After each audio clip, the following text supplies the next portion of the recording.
Para muito pesquisador, a parte da escrita parece, sei lá, o último obstáculo de uma maratona gigante. Mas e se a gente olhasse para isso de um jeito diferente? Não como o fim da linha, mas como a volta da vitória, sabe? Aquele momento de compartilhar uma descoberta com o mundo. Hoje, a gente vai desvendar como fazer esse último passo ser o mais recompensador de todos. Toda pesquisa é como uma história em 3 atos. Primeiro, o planejamento, onde a ideia nasce, aquela centelha inicial. Depois, a execução. A gente vai para o campo, para o laboratório, buscar os dados. E aí, por fim, a divulgação. É nesse terceiro ato que a descoberta para de ser só nossa e vira parte do conhecimento de todo mundo. E é aqui que a nossa história de hoje se concentra. Então, nosso roteiro de hoje vai ser o seguinte. Primeiro, entender o ciclo completo da pesquisa. Depois, porque é tão importante compartilhar o que a gente descobre. Qual é a missão de quem escreve? Como a gente transforma um relatório bruto num artigo bacana? E para fechar, um guia bem prático sobre a estrutura desse artigo. Ok, para começar, vamos alinhar as coisas. O que exatamente quer dizer divulgar nesse nosso mundo da ciência? É bem mais do que só sair contando o que foi feito, viu? É um processo formal com um propósito muito, mas muito claro. A divulgação é, na essência, o ato de liberar a ciência. É aquele momento em que uma hipótese, que foi testada e comprovada num ambiente todo controlado, é entregue para a comunidade científica. E aí ela pode ser debatida, replicada e, o mais importante de tudo, usada como ponto de partida para novas descobertas. É isso que não deixa o conhecimento ficar preso na gaveta. E essa divulgação acontece principalmente de 2 formas. De um lado, tem o artigo original. Esse é o registro oficial, permanente, detalhado, que vai ser revisado por outros pesquisadores e que coloca a descoberta na história da ciência.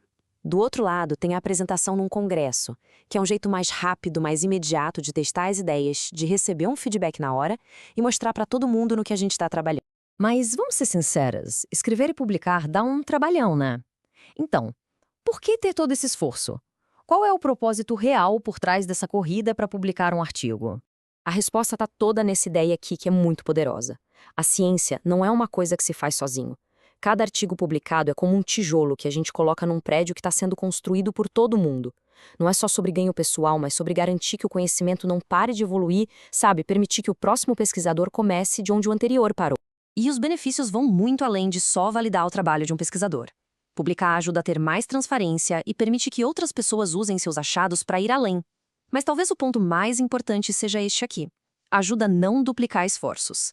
Pensa só, compartilhar um resultado negativo, um caminho que não deu certo, é um ato de generosidade enorme. Isso economiza tempo, dinheiro e recursos de toda a comunidade científica. Bom, se divulgar é tão fundamental assim, de quem é essa responsabilidade? Quem é que tem essa tarefa de levar a descoberta do laboratório para o mundo? A resposta é bem simples. A responsabilidade é de quem fez o estudo. Isso mostra uma verdade muito importante da ciência de hoje em dia. Não basta ser um bom pesquisador, é preciso também ser um bom comunicador. Pensa bem, uma descoberta revolucionária, se for mal explicada, corre o risco de nunca ser entendida. E aí, para o resto do mundo, é como se ela nem existisse. Isso nos leva a uma questão mais prática, de tempo e de estratégia. Ok, os dados estão na mão, a análise está pronta. Qual é o momento certo para começar a transformar tudo isso num artigo? A grande chave aqui é não pular etapas. Antes de pensar no artigo, vem o relatório final. Pensa no relatório como a planta detalhada de uma casa. Lá tem cada medida, cada material, cada mínimo detalhe da construção. O artigo, por outro lado, já é a casa pronta, sabe? Pronta para ser mostrada.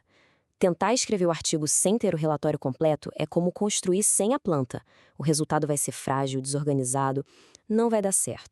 Com a base pronta, agora sim, é hora de construir. Vamos então desmontar a estrutura de um artigo científico. E não como um monte de regras chatas, mas como um mapa lógico que vai guiar quem lê pela sua história, pela sua descoberta. A partir daquele seu relatório principal, nascem 3 caminhos possíveis. E cada um tem um objetivo diferente. O artigo é o documento oficial. A apresentação é a versão para palco, feita para engajar o público. E o pôster é o resumo visual, perfeito para uma conversa rápida, direta, num evento cheio de gente. A estrutura de um artigo segue uma lógica de história que todo mundo entende. A introdução define o porquê da sua jornada. Os métodos revelam o como você chegou lá. Os resultados mostram o que você encontrou. E, para fechar, a discussão e a conclusão explicam o que tudo isso significa, conectando a sua descoberta com o grande mapa da ciência. A seção de métodos que muita gente teme, na verdade, tem um único objetivo: replicabilidade. Pensa nela como se fosse uma receita de bolo bem detalhada. Tem que descrever o tipo de estudo, a amostra, os critérios, os procedimentos, tudo com clareza suficiente para que outro cientista em qualquer lugar do mundo consiga seguir os seus passos e, idealmente, chegar no mesmo resultado. A seção de resultados também tem uma ordem lógica. Primeiro, a honestidade. Se teve qualquer desvio do plano original, é aqui que se fala. Depois, a gente apresenta os participantes do estudo.